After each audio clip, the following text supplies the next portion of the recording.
It looks like at least some of an era may be ending in Philly. The Phillies have had some good teams over the last 3 seasons, but have also fallen off quicker in the playoffs every year since 2022. They've lasted a round shorter each time, and this time around, it looks like some changes are going to be made. So for a team that fell dead yet again in the end with not much life to show for it, it seems everything's on the table to try and fix them, including trading some of the pieces that have been a part of these recent Phillies. And so far, it's not going well at all in the most jaw-dropping and also hilarious way possible. Really quick as always, if you're part of this 59% of viewers not subscribed yet, go ahead and hit that button if you enjoy the videos, as one of the players the Phillies are very open to trading away has been Alec Bohm, their third baseman. And despite Bohm being a solid player for the Phillies the last few years, they feel he's worth giving up for help elsewhere, I guess. And according to rumors, A.G. Pierzynski had some inside info on some problems the Phillies have had with Bohm and why they want to trade him beyond just his talent and them feeling like they can get rid of it. There are some people around that organization that aren't huge fans of the way Bohm acts sometimes and think he needs to basically grow up a little bit. He got benched in the playoffs in Game 3 against the Mets, and that apparently had to do with both underperformance and immaturity. And overall, Bohm's not that special of a player anyway, so the Phillies losing him wouldn't be anything that groundbreaking. But here's the problem.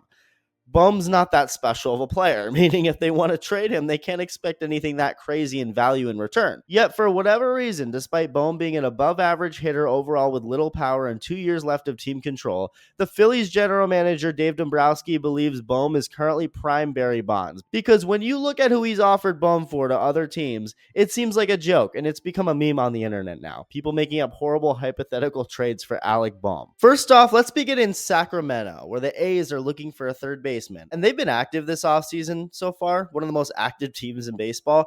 Alec Bohm happens to be a third baseman. So, hey, maybe this is a fit. So the Phillies came calling, offering them Bohm, but in return asked for Mason Miller. And this is probably what the A's did upon hearing that. Like civilized man to move on.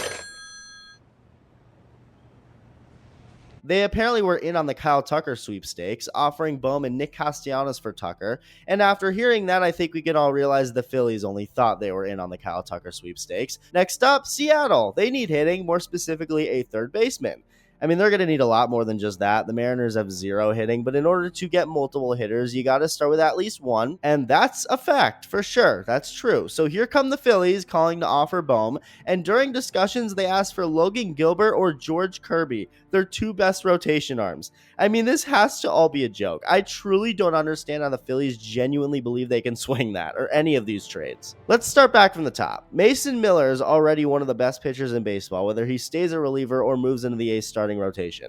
But not just that, he's young and has 5 years left before becoming a free agent. 5. How on any planet is Bohm worth giving that up? It doesn't take any sort of genius to see that. Same for the other pitchers the Phillies asked for. George Kirby has the exact same situation. Not only is he just 26 years old and one of the best pitchers in baseball, he's not a free agent for another half a decade. Logan Gilbert becomes a free agent a little sooner, but he still has 3 years left of team control. 2 years of Alec Bohm is not worth giving any of that up. Very interesting strategy for the Phillies this offseason. For Dave Dombrowski to act like a prankster and hopes one of these teams fall for it. I mean, hey, you gotta at least give them credit for thinking outside of the box. It's like an episode of Impractical Jokers. Other members of the Phillies front office are daring Dombrowski to ask for these insane, unrealistic returns for Bohm. It hasn't worked yet, but we'll see if it does eventually. Hit up the Pirates next for Paul Skeens. They have no hitting either. Maybe they'll bite. And while they're at it, they can throw in Jared Jones or Mitch Keller. Like, I understand shooters shoot and you miss 100% of the shots you don't take, blah, blah, blah, but asking a team to give you Mason Miller,